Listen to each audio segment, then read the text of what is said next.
Chocolate cheesecake manufacturer was contacted by his distributor, a bakery owner, for receiving a batch of cakes that had white mold-like appearance on it and had lost its sheen.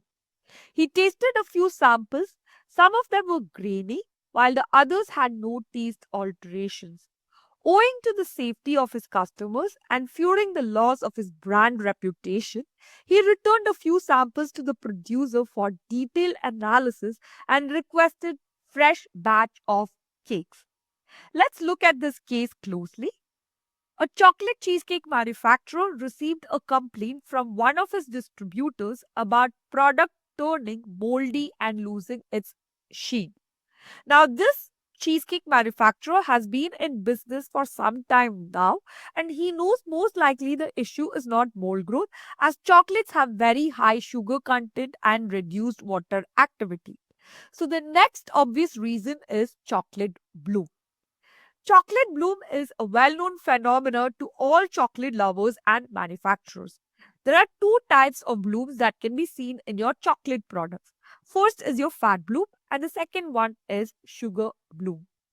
Although both result in loss of shine and appearance of chocolate, the mechanism by which they are formed differ due to involvement of two major macromolecules in food, that is fat and sugar. So when we're studying a phenomena like fat bloom, it is quite challenging. Why? Because there are several reasons resulting in fat bloom in your chocolate product.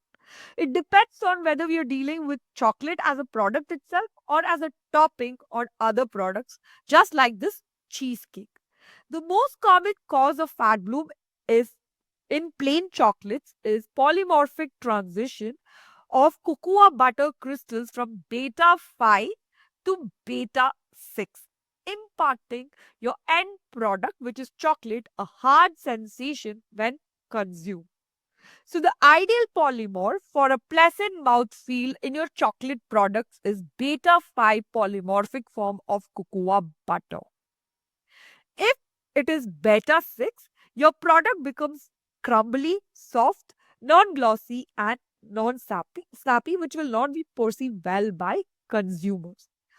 A common cause of polymorphic transition is improper tempering of chocolate.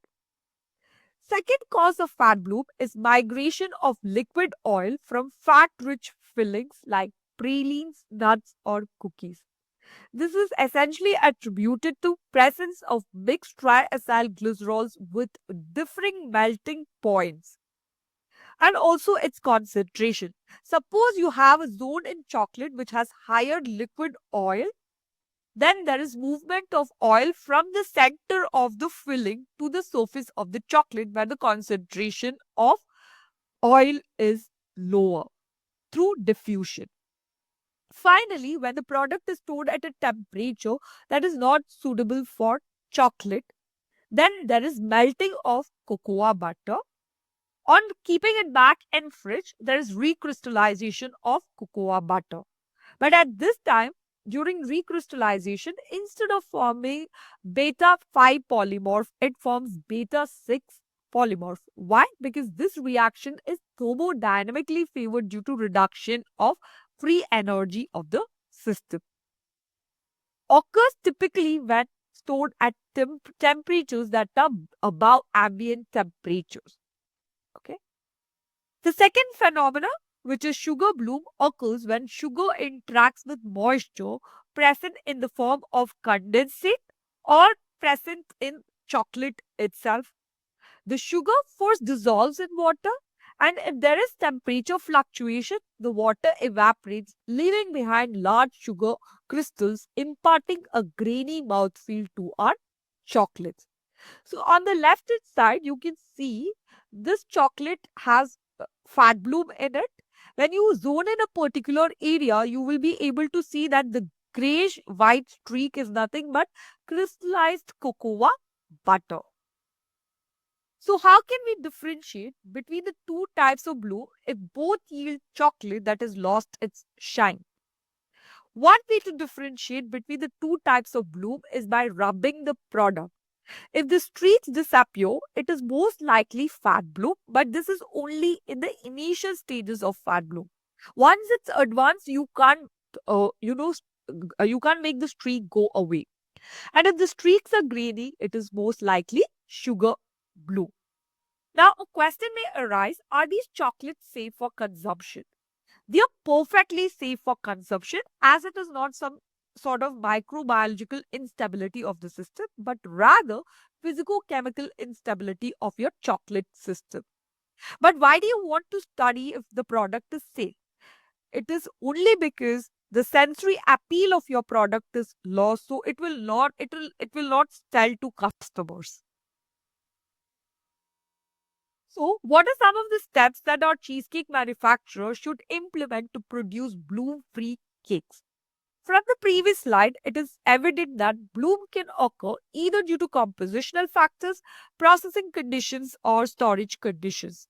So, we have to ensure that necessary precautions are taken during each stages of manufacturing. For fan bloom, tempering should be done properly. Both under and over tempering can result in generation of unstable polymorphs. We need to ensure that cocoa butter is in beta 5 polymorphic form throughout the shelf life. This can be done by adding emulsifiers to the chocolate system. Second, temperature should be monitored throughout the process, especially during storage and distribution. Respecting cold chain is the key. And if we need to bring chocolate to ambient temperatures, then acclimatize it before bringing it to higher temperatures.